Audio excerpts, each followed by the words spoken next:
نحمده ونستعينه ونستغفره ونعوذ بالله من شرور أنفسنا ومن سيئات أعمالنا إنه من يهده الله فلا مضل له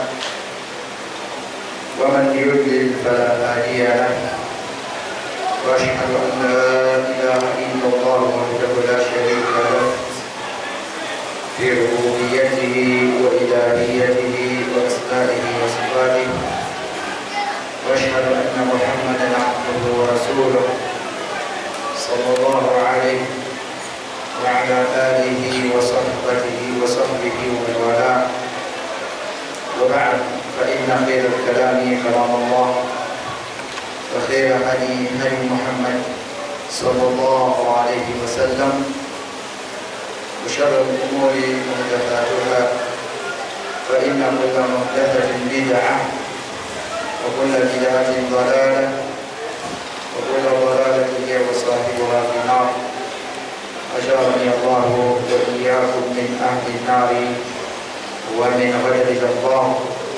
أيها الأحبة المباركون، السلام عليكم ورحمة الله وبركاته. Après les louanges à Allah,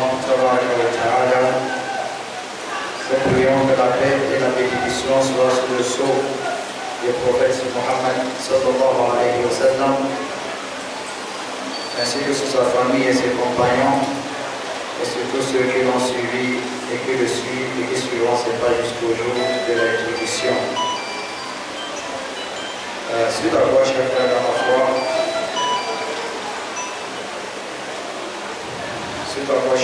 la foi, nous sommes dans la continuité de la lecture dans notre livre Ahkam al-Janaiz wa Bid'uha d'Allama Muhammad Nasiruddin al-Albani rahmatullahi ta'ala alayh. Nous sommes dans la continuité de la lecture dans notre livre des règles des rites mortuaires. Des règles des rites mortuaires et aussi des innovations qui se passent souvent dans les rites mortuaires. Et ce livre a été remis par l'un des grands savants appelé Mohammed Nasiruddin al-Albani rahmatullahi ta'ala alayh. La semaine passée, nous avons vu comment laver le mort. Et avant d'entrer dans le lavage, nous avons cité ce qu'il faut d'abord réunir avant le lavage du mort. Et après cela, la semaine passée, nous avons vu comment vêtir le mort. Et Inch'Allah, aujourd'hui, nous allons nous attarder sur le 12e chapitre. Le 12e chapitre que l'auteur a intitulé Hamdul Janazati wa Ittiba'uha. Si vous avez bien compris ce titre, le titre nous mentionne deux choses: Hamdu al-Janazati wa Ittiba'uha et wa Ittiba'u Janazati.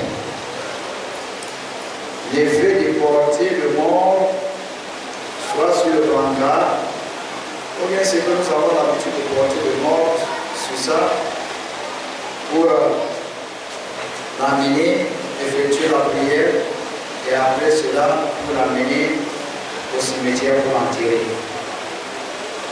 Ce sont des sujets que nous allons essayer de traiter, Inch'Allah Azzawajal. La sentence de suivre le mort lorsqu'il est porté pour amener à la prière, et de la prière vers son demeure, et par là, sa dernière demeure, c'est une obligation sur le musulman. Et le dalil, c'est le dalil que nous avons vu où le prophète alayhi salatu wa salam disait Haqqul muslim ala muslim khamsa. Le droit du musulman sur son frère musulman est au nombre de 5. Et de raddu salam wa iyadatul marid wa ittiba'ul janaiz wa tashmitul aatis wa ijabatul da'wa. Et notre shahid, c'est ce que l'auteur dit wa ittiba'ul janaiz. Le janaiz ici c'est quoi? C'est le mort. Quand on dit hamlu al-jinazati, ça veut dire que porter le mort sur un brancard, c'est qu'on a l'habitude de porter le mort pour aller l'enterrer. C'est ça qu'on appelle al-jinaza. Et le fait de suivre ce cortège. Le fait de suivre ce cortège. L'auteur dit ويجب حمل الجنازة واتباعها.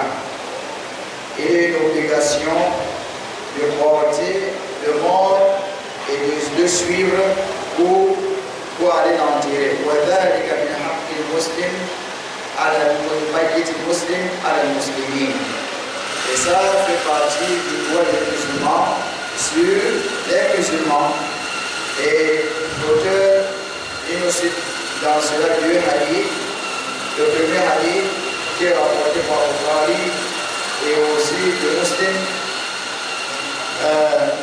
où le prophète alayhi salatu wa salam dit Haqqul muslim ala muslim wa fi riwaya yajibu lil muslim yani yajibu lil muslim ala akhihi khamsun.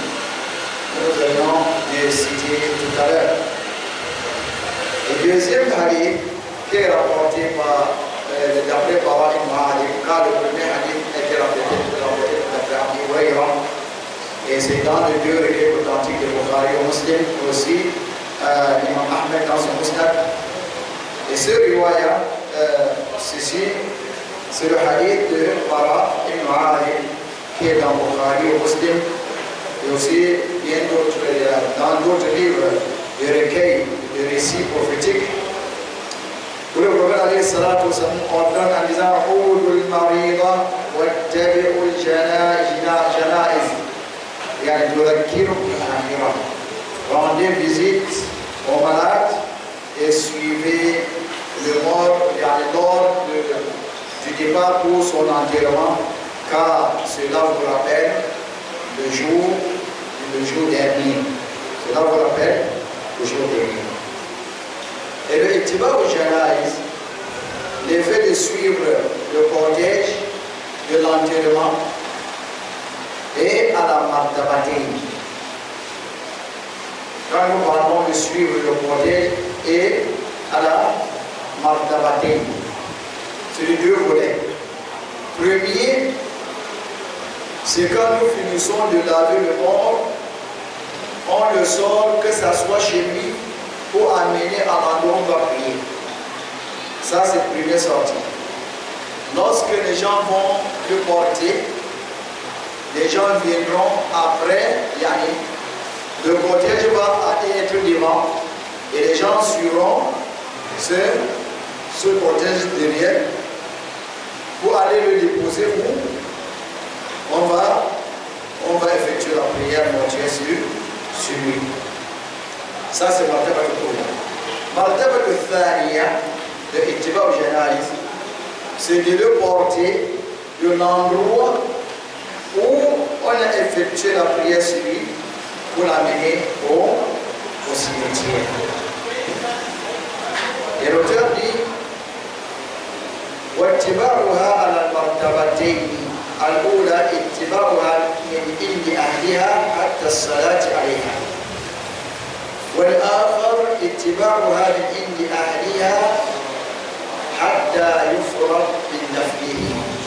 Et deuxième maintenant, c'est de le porter, parce qu'on a fait la prière, pour l'amener au cimetière où on va prier sur lui.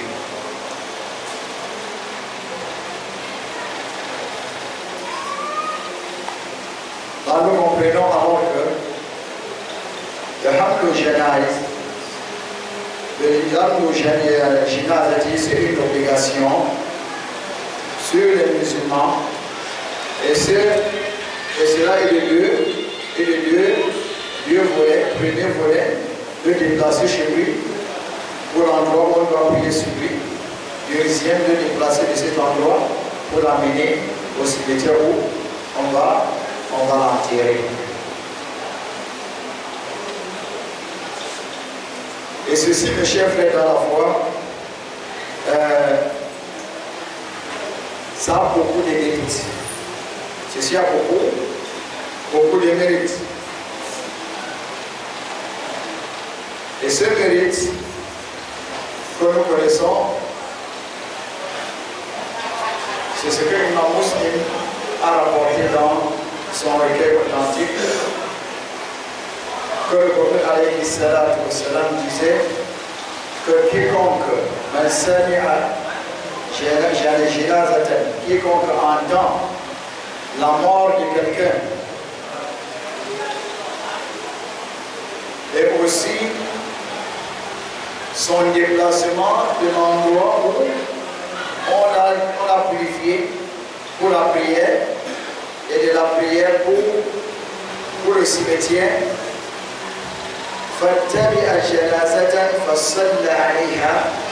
Et il suit le janaza, le corps où on a déposé pour venir prier, il vient et prie et il assiste à la prière. Et de la prière pour le cimetière, pour l'enterrer, le prophète dit, il a deux pirates. Façon il a fait interroger à propos de piratani. Et le prophète alayhi salatu wa salam a dit, Mithlu Jabali Azimain. Il a dit c'est l'exemple de deux grandes montagnes. Il y a les mérites et l'exemple de deux grandes montagnes. Les mérites de celui-là qui suit le cortège de l'endroit où on l'a purifié pour la prière et de la prière pour son enterrement. Il a comme mérite deux montagnes. Là, il a Kiratan, et le prophète a dit le Kiratan, c'est un exemple de deux montagnes de récompense.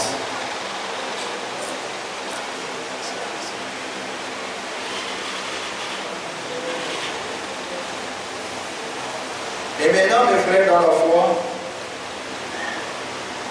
quel est le comportement que le musulman doit adopter lors de son suivisme lors de son suivi pour le cortège? Car aujourd'hui, dans notre société, les musulmans sont ces derniers temps comme des chrétiens dans certains actes en ce qui concerne les rites mortuaires. Nous savons tous que lorsque un chrétien décède, la première des choses, on va l'amener à la mort. Et de la mort, maintenant, on le prend pour l'amener soit à l'église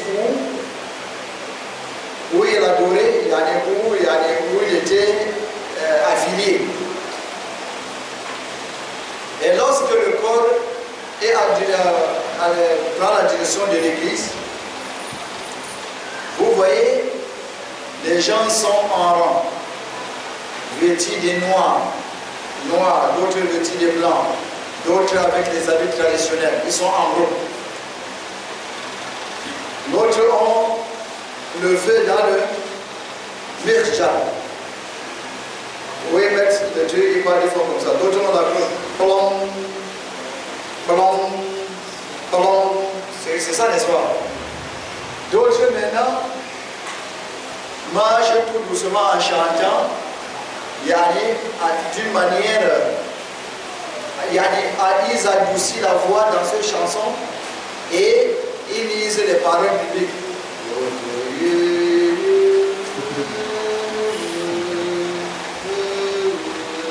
C'est comme ça, n'est-ce pas? Très bien. Ça, c'est ce que font les chrétiens. Parce que nous ne connaissons pas pour les juifs, parce que je n'ai jamais vu un juif qui est les propres yeux. Très bien. Mais aujourd'hui, beaucoup de musulmans ils ont délaissé l'enseignement prophétique et ils ont fait le suivisme aveuglé des non-musulmans en leur suivant dans leur fausseté. Aujourd'hui, qu'est-ce que nos frères musulmans font lorsqu'ils amènent quelqu'un à l'enterrement? Pour commencer, les musulmans aujourd'hui ont commencé à frapper les tricots avec la photo du défunt et écrivant la date de naissance et la date du décès et le programme du deuil. Mais tu dirais qu'il est musulman. Il est plus musulman que toi. C'est pas seulement cela.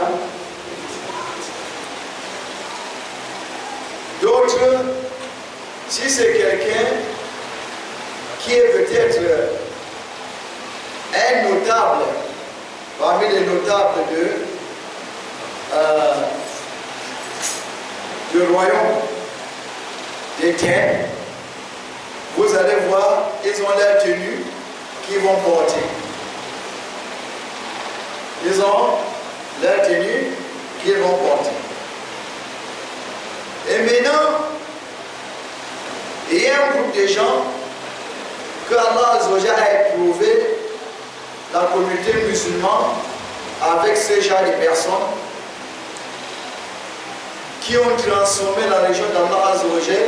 C'est devenu la danse et le chant. Vous allez voir, aujourd'hui, lorsqu'on va enterrer quelqu'un qui faisait partie de ce groupe-là, même s'il ne fait pas partie, vous allez voir maintenant les gens alignés derrière d'autres avant de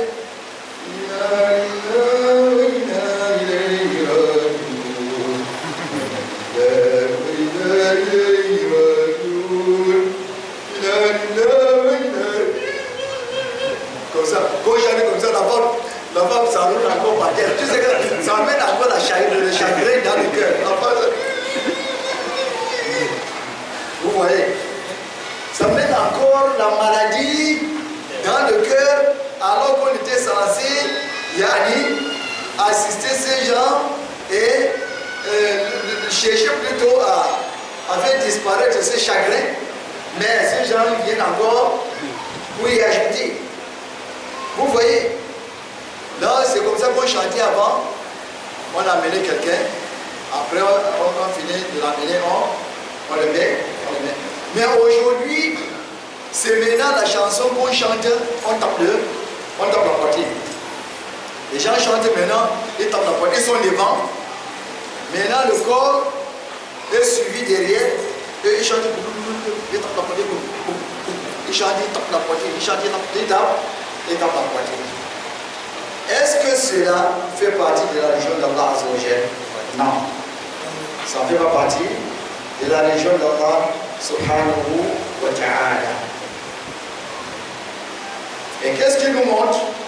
C'est le récit du prophète alayhi salatu wa salam et la parole des salaf, quand nous disons, ceux-là qui prétendent que, n'est-ce pas, c'est le nom d'Allah Azzawajal, est-ce que nous sommes en train de mentionner le nom du Shaitan?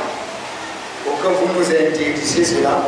Ce n'est pas tout ce que le prophète alayhi salatu wa salam, il n'a pas fait, qui n'est pas, qui veut dire que c'est interdit, il n'est pas fait le faire. Tout ce que le prophète alayhi salatu wa salam, vous voulez dire qu'il n'y a pas des choses que le prophète a laissé sans faire, que ce que tu fais aujourd'hui, tu as les péchés. On répondra à ces questions que c'est une mauvaise compréhension de la religion d'Allah Azzawajal. Parce qu'on ne peut en aucun cas comprendre la religion de cette manière. Nous ne pouvons pas dire que tout ce que le prophète a laissé sans faire, c'est interdit de le faire. Nous ne pouvons pas dire ça. Mais nous disons que c'est que le prophète alayhi salatu wa salam a fait, de laisser sans faire, ça peut être interdit. Et l'autre chose qu'il a laissé sans faire, ça peut être que c'est permis. Nous prenons l'exemple qui va nous édifier, nous clarifier cette parole. Tout ce que le prophète alayhi salatu wa salam a laissé en ce qui concerne les actes d'adoration qui peuvent rapprocher quelqu'un auprès d'Allah Azzawajal et qu'il avait réuni les conditions pour faire et il n'a pas fait, le fait de faire ça c'est une innovation. Est-ce que vous comprenez la parole que j'ai dit? Tout ce que le prophète alayhi salatu wa salam a laissé sans faire parmi les actes d'adoration qui peuvent rapprocher quelqu'un d'Allah Azzawajal et qu'il avait réuni les conditions de faire et il n'a pas fait, si quelqu'un fait cela, il a fait l'innovation. Même si tu prends le Coran, tu récites tout le Coran du début jusqu'à la fin dans cela, c'est bien.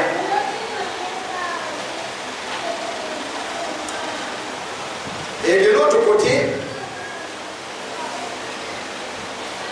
ce qui concerne la vie mondaine que le prophète alayhi salatu de son vivant n'a pas fait, il est permis de faire parce que ça n'a rien à voir avec la religion. Parce que ces gens-là parfois prennent le dalil que le prophète avait refusé de manger le varan. Comme il a refusé de manger le varan, n'est-ce pas? Et ça veut dire que le varan est permis. Le varan fait partie de la religion d'Allah. Le varan fait partie, manger le varan, ça fait partie de la religion. J'ai dit manger. Mais là, ça ne fait pas partie. Ça, ce sont les umur dunyawiya. Et ça, c'est des choses, il y a les d'autres, ce sont les ibadats. Et vous savez que la base dans les actes d'adoration, c'est interdit d'adorer Allah Ta'ala avec quelque chose s'il n'y a pas encore de dalil et la manière de faire. Alors que la base dans notre vie mondaine, de manger, de faire ceci, c'est permis, jusqu'à ce que le texte, que ce soit du Coran et le hadith, est interdit cela. Donc, ici, nous comprenons que même si il y a quelqu'un devant qui prend le Coran, qui récite de la Fatiha jusqu'à ce qu'il nasse, c'est que c'est l'innovation. Allah ne va pas accepter cela. C'est que c'est l'innovation. Pourquoi? Parce que le prophète alayhi salatu wa salam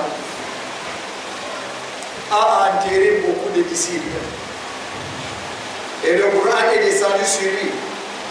Et tu ne peux pas connaître le bien pour le monde que le messager alayhi salatu wa salam.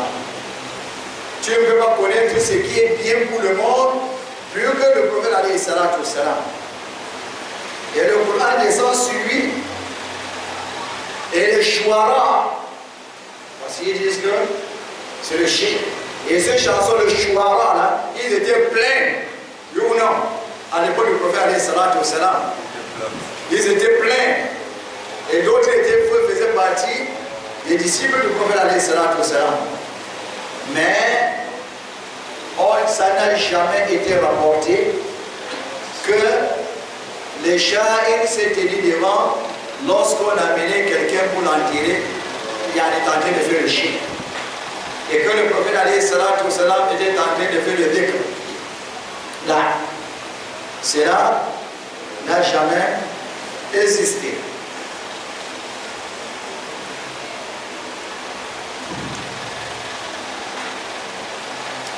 L'auteur nous dit ولا يجوز أن تتبع الجنائز بما يخالف الشريعة.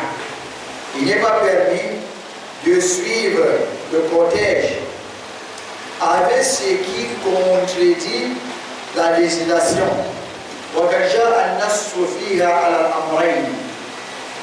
Et le texte est venu يعني dans cela pour deux choses.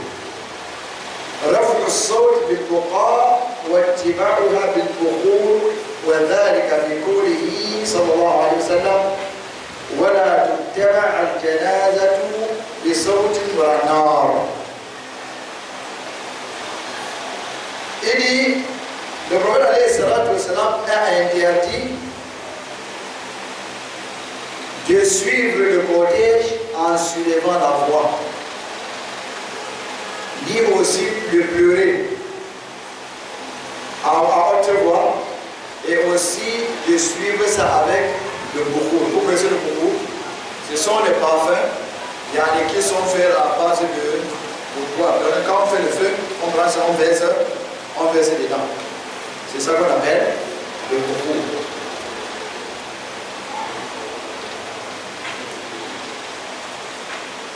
Et après l'auteur, il nous dit ici وعن عمر قال نهى رسول الله صلى الله عليه وسلم أن تتبع جنازة معها رانة. Il dit le prophète alayhi salatu wassalam, il a interdit de suivre le cortège mortuaire, yani avec le rana. Le rana, que ce soit la musique, le chant, tout ça entre dans le rana. Tout ça, ça entre que ce soit la musique ou le chant. وعن أبي موسى في النهي عن اتباع الميت بمجمر وقد تقدم لفظه في المسألة. وأما الآثار, et l'auteur dit, et en ce qui concerne la parole des salaf, des sahaba, à propos de suivre le cortège, il dit قال عمرو بن العاص أنه قال في وصيته.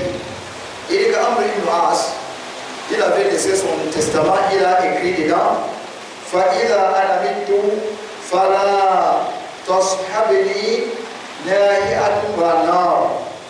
Il dit, si je meurs, ne dois pas suivre ma cortège qui m'amène vers, que ce soit de quitter de la maison pour la prière, ou bien de la prière pour le cimetière. Yani, la personne qui se lamente, la lamentatrice, ou bien ceux qui suivent avec le feu allumé et du parfum, le verset du parfum. وعن أبي هريرة أنه قال حين حضرته الموت. Et Abi Huraira disait, lorsque la mort a frappé à la mort et à la porte d'Abi Huraira, lorsqu'il était en train de décéder, il a dit La tadribu alayya fustatan. Ne mettez pas le fustat. On appelle ça comment en français? Le khima, non? C'est qu'on a l'habitude de louer là. On met des tentes. Ah, ça. Des tentes. Il dit Wala tadribu alayya fustatan. Si je meurs, ne mettez pas les tentes. Wala tatba'uni bil mijmar. Et aussi, ni le mijmar, c'est ce que je vous ai dit tout à l'heure là. C'est qu'on met souvent le charbon dedans, après on met le parfum. C'est que les chrétiens ont l'habitude de le faire. Et Et dans l'autre version, il dit le feu. Non, c'est interdit.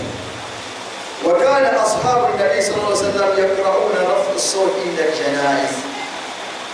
Et les disciples du prophète alayhi salatu wassalam détestaient et refusaient de suivre le cortège avec la voix levée.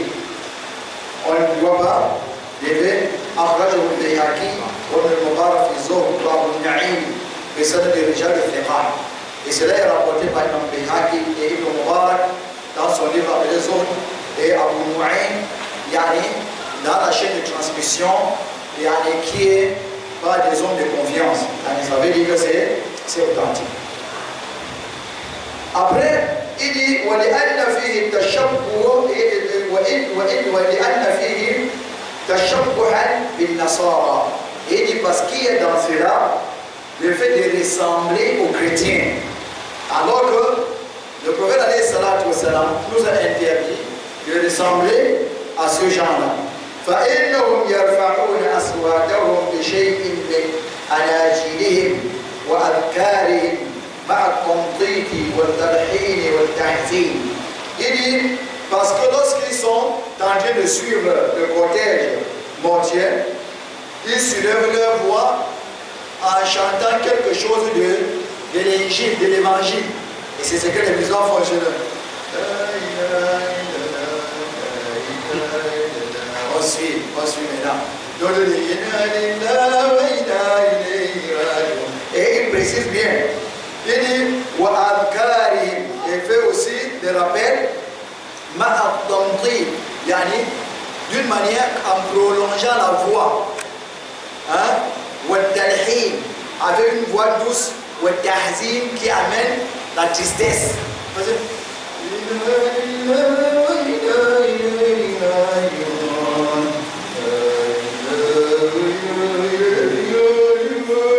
Vous comprenez, c'est pas le pleur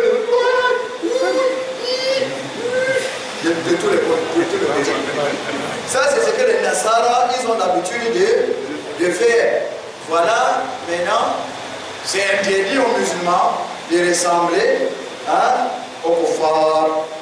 Et après, l'auteur dit وأكبر من ذلك تشجيعها بالعزف على الآلات الموسيقية أمامها عزف حزينا كما يفعل في بعض البلدان الإسلامية تقليدا للكفار والله المستعان. Il dit ce qui est plus pire, plus mauvais que ce que nous sommes en train de dire là, c'est le fait de suivre le cortège avec à l'aide des instruments musicaux. Yani, aujourd'hui, d'autres musulmans ne suivent plus avec les instruments musicaux, mais leur tam-tam c'est quoi? C'est leur côté. C'est comme ça. Ils suivent en tapant dans la poitrine. Vous voyez que c'est le tachabou de kuffar. C'est ressembler au mécréant. Et le prophète nous a interdit cela. Quiconque peut ressembler à un peuple fait partie de ce peuple-là. Et قال النووي رحمه الله تعالى في أحكامه. Imam Nawawi, c'est l'un des grands savants de l'islam qui a écrit beaucoup de livres. Et parmi de ces livres, on appelle Al-Adkar. Il y a un de ces livres qu'on appelait Kitab Al-Azkar. Il y a le livre des rappels. Parce que c'est celui qui a écrit Al-Baoun al-Nawawi. C'est vous entendez souvent Al-Baoun al-Hadith. C'est lui qui a réuni ça. Si vous entendez Riyad al-Salihin qui est connu, c'est Imam Nawawi qui a. Il y a beaucoup de livres, c'est lui qui a fait le chant de Sahih Muslim, Imam Nawawi. Très bien. Qu'est-ce qu'il dit? Wa'lam anna as-sawab wal mukhtar ma kana alayhi as-salaf. Il sache, mon frère, que ce qui est juste et ce qui doit être choisi aux musulmans de faire ma kana alayhi as-salaf radiyallahu anhum. Yani, c'est ce que Les Sahaba étaient cramponnés dans cela. C'est ce que nous avons fait. Ces exemples étaient cramponnés dans quoi? L'effet de cette terre, lorsqu'on suit le cortège montier.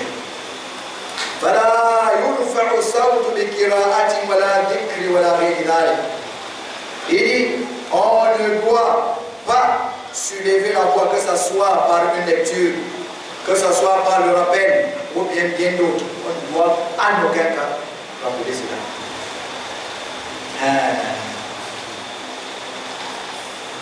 Si c'est moi qui disais que non, toi tu es Wahhabi. Donc, il m'a dit Wahhabi. Hein? Ok. Même le prophète qui a été là-bas, il est Wahhabi. Parce qu'aujourd'hui, les gens qui ont la maladie du cœur ont pris ce mot pour pouvoir détourner les gens de la religion d'Allah Azzawajal. Lorsque la parole du prophète vient même et que c'est authentique, tu parles que c'est le prophète qui a dit, on cherche le mot Wahhabi, on colle sur ta tête. Tout juste pour que les gens ne t'écoutent plus, pour que les gens fuient. Et c'est parmi le ruse du shaitan. C'est parmi les ruses du shaitan. Et ces gens-là, ils partent toujours creuser pour chercher les références fabriquées et faibles, venir soutenir leurs paroles et leurs positions avec. Et parfois, ils prennent même des références authentiques qui n'est même pas liées au sujet. Ils comprennent seulement un seul mot dans ce sujet pour soutenir. Quand j'étais avec l'autre et parlait du zikri, que le zikri, j'ai dit, mais le dernier de ces chants-là que vous chantez, c'est où? Il dit maintenant, Ya ayyuhalladhina amanu dhkurullaha dhikran kathira. Après, dans l'autre verset, il dit, Inna salata tanha anil fahsha'i wal munkar wa la dhikrullahi akbar. Il dit, nous rappelle d'aller plus grand que la salle. C'est parce que tu es déjà égaré sans référence.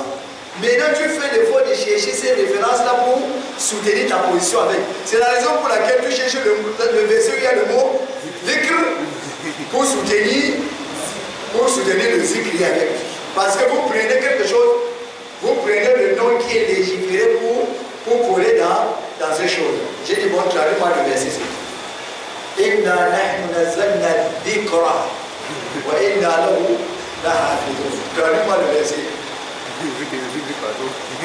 Il dit, c'est nous qui avons descendu le chant et nous en sommes gardés. Il dit, bon, c'est l'égarement. Parce que le dhikr ici, c'est le Coran. Et Allah Azzawajal dit, Ya ayyuhalladhina amanu idha nudiya ila salati fas'au ila dhikrillah. Allah dit, oh, vous qui avez cru, si vous entendez l'appel de la prière de Juma, précipitez-vous vers le dhikr, vers le chant. Hein?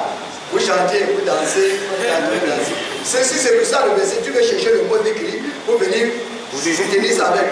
Là, face à il a dhikrillah, précipitez-vous pour écouter le sermon. Le dhikr ici, c'est le sermon.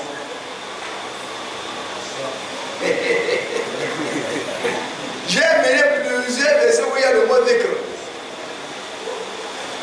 وأنزلنا إليك الذكر لتبين للناس ما نزل إليهم. C'est dit dhikr ici, c'est quoi? C'est le hadith. وأنزلنا إليك السنة الحديث لتبين للناس ما نزل إليهم. Parce que c'est le hadith qui explique le Coran. Ou non? Voilà, dit à qui vous sera dans le Coran. Accomplir la prière. Tu vas accomplir la prière comment? C'est le hadith qui vient te montrer comment prier.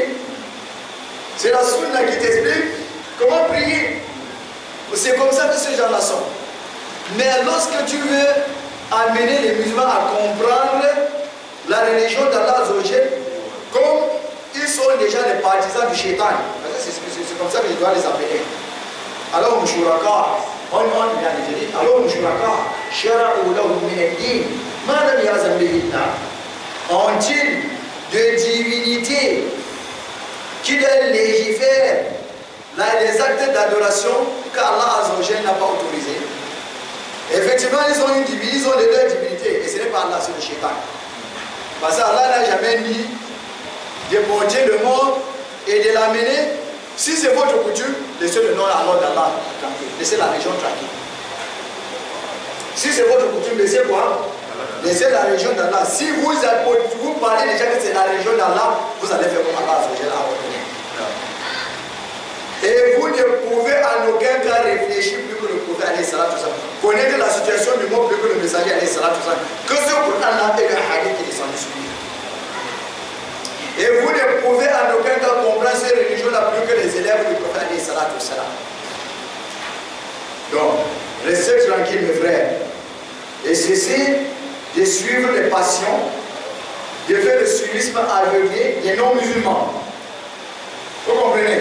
Voilà, Imam Nawawi et Amr ibn al-As, le Sahabi et Abi Hurayra, tous les disciples qui ont laissé, les Ibn Umar, qui ont laissé leur testament, de ne pas faire le semblable de ce que font les non-musulmans, qui sont les Wahhabis. Ah, si c'est comme ça, c'est que ça veut dire que, ah, il est là, je suis les meilleurs. Hein? Si c'est comme ça, je suis Moumar, je suis tel. C'est ça. Très bien. Après, Imam Nawawi dit,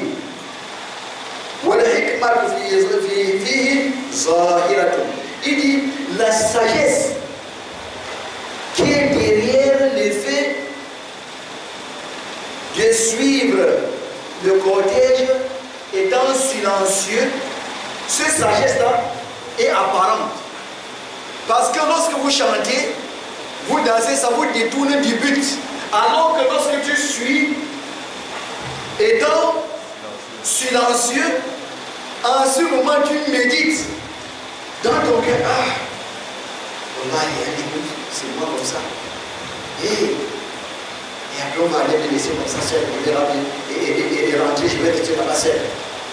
Qu'est-ce que j'ai œuvré pour y aller pour ce jour-ci? Quand tu pars étant silencieux, vous partez tout étant silencieux. Imam Nawawi dit que la sagesse qui est là est apparente. Donc ça veut dire l'effet de parler et de faire ceci, c'est la bida. C'est quoi? C'est la bida. Il dit وهي أنه أسكن لخاطر وأجمع الفكر فيما يتعلق بجنازتي.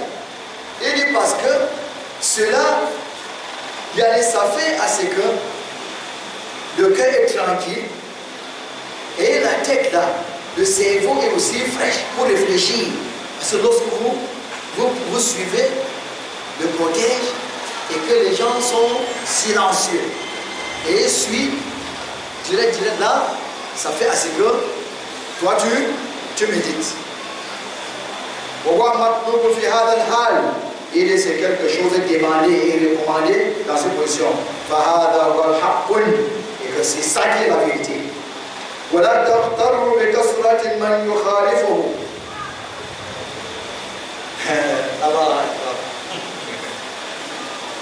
Regardez, Imam Nawawi ici, il est à grand chez l'islam de 600 ans après le prophète, après l'Égypte. 600, nous sommes en 1000 combien? 1446. 46, il est à 600. Et lui, il rapporte la parole des gens qui étaient avec le messager et qui suivent jusqu'à lui. Il dit, ne soyez pas émerveillés par beaucoup de gens qui font ça.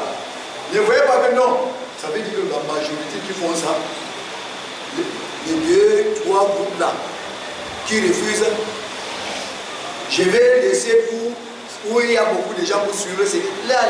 Il dit, ne vous émerveillez pas avec, parce que les gens sont nombreux qui font cela. Là, il dit cela. فقد قال أبو علي الفضيل بن عيان. Après, il apporte encore la parole de Fudayl. Il a appelé le Fudayl ibn Iyad, l'un des grands savants dans le mazhab Maliki. Et la parole, sa parole dit, où il dit, ce qui veut dire, ilzam turuka al-huda wa la yadurruka killata salikin. Cramponne-toi sur les chemins de la droiture. Que ne t'inflige pas, ne te dérange pas. Hein? Ne te dérange pas. Il y a de la minorité des gens qui suivent le droit chemin. Ne dis pas que non. Ce que je suis en train de suivre, c'est seulement combien? 2, 3 personnes dedans. Là. Il dit, ils aiment tout le huda. Cramponne-toi sur le chemin droit, qui est la droiture là. Voilà, il y a que ne te dérange, que ça ne te dérange pas qu'il y a seulement 2, 3 personnes qui suivent ça. Après, et méfie-toi des chemins de l'égarement. Voilà, parce que la majorité est toujours dans l'égarement. Et ça, c'est une règle générale. La majorité des gens, la majorité que les gens font, c'est l'égarement. Cherche plutôt les références, tu suis les références. Ne suis pas parce qu'il y a beaucoup de gens dans votre tête. Non. C'est que tu vas t'égarer. Beaucoup de gens, Allah a dit, le messager a dit, est-ce qu'ils ont mis la pratique comme ça? Si c'est beaucoup de gens, ils sont là-bas. Oui, je suis là-bas. Mais beaucoup de gens, Allah n'a pas dit, le prophète n'a pas dit, il n'a pas fait, les disciples n'ont pas fait, les élèves des disciples n'ont pas fait, les élèves des disciples n'ont pas fait, les élèves des disciples n'ont pas fait. Mais si on fait ça, ça fait alors quoi? C'est une bonne intention, non? Ne t'approche pas. S'il y a déjà, si on fait ça, ça fait quoi? Ne t'approche pas là-bas. Comme le mot la fête de la naissance du prophète, tout cela. Je dis, toute la communauté musulmane sont unanimes que le prophète n'a pas fait. Je dis unanime. Il n'y a personne, je dis même parmi ceux-là parmi les savants de ceux qui font ça, comprenez bien, parmi les savants, il n'y a personne dedans qui dit que le prophète a fait. S'ils disent que le prophète a fait, dans le cas dedans, c'est quoi? Que le prophète génère lundi. Que le prophète génère un lundi. Et ce sont des gens faibles qui ne savent même pas générer lundi. Bon, générer lundi, en un mois, il y a le mois de 5 lundi. Ça veut dire que tu as fait l'anniversaire du prophète le mois combien de fois? 5 fois. 5 fois. Oui, c'est 4 lundis. Tu as fait l'anniversaire du prophète combien de fois par mois? 4 fois. 4 comme ça par 12. Tu as fait l'anniversaire du prophète combien? Comprenez? Ça, c'est ça qui, si tu veux fêter l'anniversaire du prophète, tu dois seulement le suivre dans son obéissance. Aimer le prophète, c'est le fait de le suivre sur ce qu'il a fait. Ce n'est pas le fait de le chanter. Ça, c'est la prétention. Voir la majorité des gens là qui fêtent l'anniversaire du prophète, il faut voir s'ils gênent le lundi, jeudi là. Il faut voir. Non, ce n'est pas la musulmane. Regardez bien s'ils gênent le lundi, jeudi. Même quand la prière nocturne sur le Tahaj aussi a commencé, les soirs disaient que c'était l'étude de Wadi. Maintenant, nous tous on est dedans. Même le jeûne de lundi, jeudi, quand ça a commencé, c'était l'étude de Wadi, non? Maintenant, on accepte. Mais on ne le fait, on ne le fait pas. On attend seulement l'année, on commence à parler de Sira, du prophète etc. Bon, j'ai un livre de Sira, premier, deuxième, troisième, quatrième, donc j'enseigne. Hein? J'enseigne même dans le groupe de téléphone. Donc j'attends seulement le 12 Rabi Awel pour enseigner. Hein? Ah, donc moi je n'ai pas le prophète. C'est toi qui attends seulement, le 12 Rabi Awel pour manifester ton amour du prophète. Alors que je cite le récit du prophète chaque jour. Je dis, chaque jour que tu as créé, je n'ai jamais, même étant dans la maladie, sauf peut-être que je n'ai pas, ou bien c'est mauvais, je n'ai jamais passé une journée comme ça sans citer le récit du prophète. Plus j'enseigne chaque jour. Et sans même prier sur le prophète sallallahu alayhi wa sallam. Laisse même l'affaire de Sabbat de truc là. L'Azkar Sabbat Massaou, tu dois dire au minimum la salat sur le prophète 10 fois le matin, 10 fois le soir au minimum. Laissons même ça. Vous voulez, pour montrer qu'on aime le prophète, c'est aller se réunir, on tape, on chante, on danse. Voilà. Si vous voulez suivre le prophète, jeûnez seulement le dernier. Parce que c'est le dernier. Si quelqu'un vient à côté le dernier, c'est ceci. Si l'autre se bat trop là, il dit, Mansana de l'Islam et Sunnat al-Hasana. Qui a mis le mot Sunnat al-Hasana? Vous faisiez la bida, vous dites que c'est bida ou Hasana. Le prophète dit Sunnat al-Hasana. Donc, vous êtes plus éloquent que le prophète dit Sunnat al-Hasana. Tu dis bid'atu hasana. Le prophète dit bid'atu hasana. Hein? Ah, vraiment. Quelqu'un m'a tenu de verser. Vous ne pas dire les laïcs. Vous ne pas dire va dans tous les tafasis pour le Fadillah. Fadillah, c'est quoi? Hein? Le bienfait d'Allah, c'est quoi? C'est le Coran. Allez dans tous les tafasis, vous allez voir ça.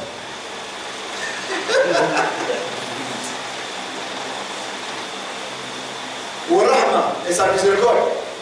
On prend maintenant l'autre verset où Allah Azza dit Inna arsalnaka rahmatan wa c'est ça non? C'est le verset. Inna arsalnaka rahmatan lil alamin. C'est le verset comme ça, le début. Wa ma arsalnaka illa rahmatan lil alamin. On dit mais là, le rahma ici. Il est rahmatan lil alamin, mais le rahma ici ne veut pas dire le prophète. Allez dans n'importe quel verset.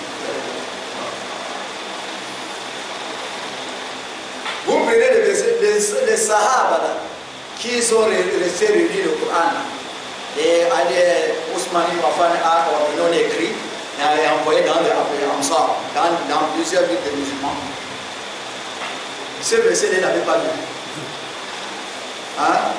Ou bien il a écrit, même les gens là, que quand ils ont écrit, ils n'ont pas compris. Que c'est ça pour fêter l'anniversaire du prophète. Ils n'ont pas compris, vous êtes venus après comprendre. Ouais. Les plus faibles dans la langue arabe.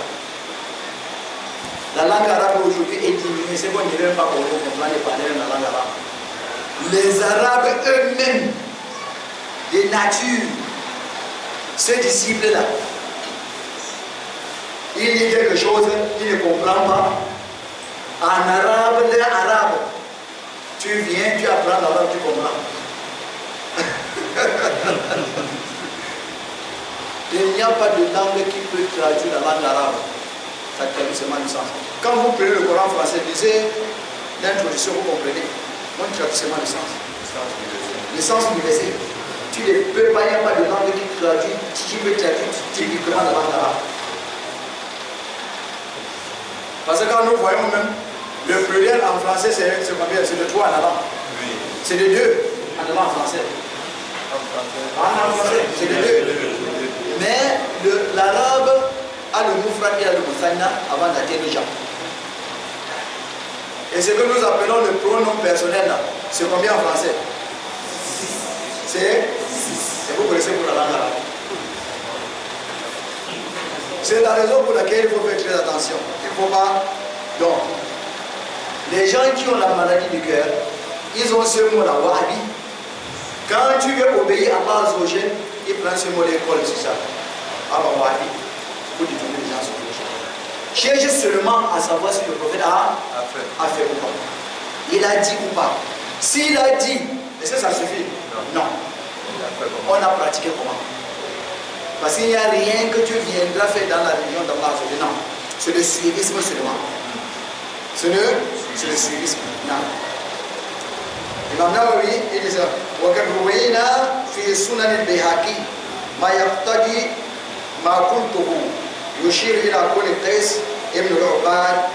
Il dit, on nous a rapporté dans le Sunan de l'imam Bayhaqi, ce qui veut dire la même chose que je venais de réciter et ce qui montre la parole de Qays ibn al-Ubad, qui est toujours ce que nous avons eu à expliquer tout à l'heure. Voilà en bref ce que nous pouvons parler de l'homogénéité. Parce que si nous parlons tout le livre, ça va être bon. On va choisir quelques points sur chaque chapitre pour pouvoir finir. Et si Allah nous donne longévité et santé, que la semaine prochaine nous allons parler maintenant de as-salatu ala al-janazati, la prière mortuaire. La prière mortuaire, comment est-ce qu'on prie sur le mort et quelle est l'invocation qu'on lui a invoquée sur l'homme, comment il y a la formule de l'invocation sur l'homme et aussi sur la femme et aussi un enfant qui meurt. Ou bien quelqu'un qui est absent, on fait la prière mortuaire en sa faveur. Et l'islam, Inch'Allah, l'islam a parlé de tout cela. Et Inch'Allah, si Allah nous donne longévité et santé, nous allons parcourir cela, Inch'Allah. Et s'il y a des questions, nous avons quelques minutes, Inch'Allah. Je ne vais pas remarquer.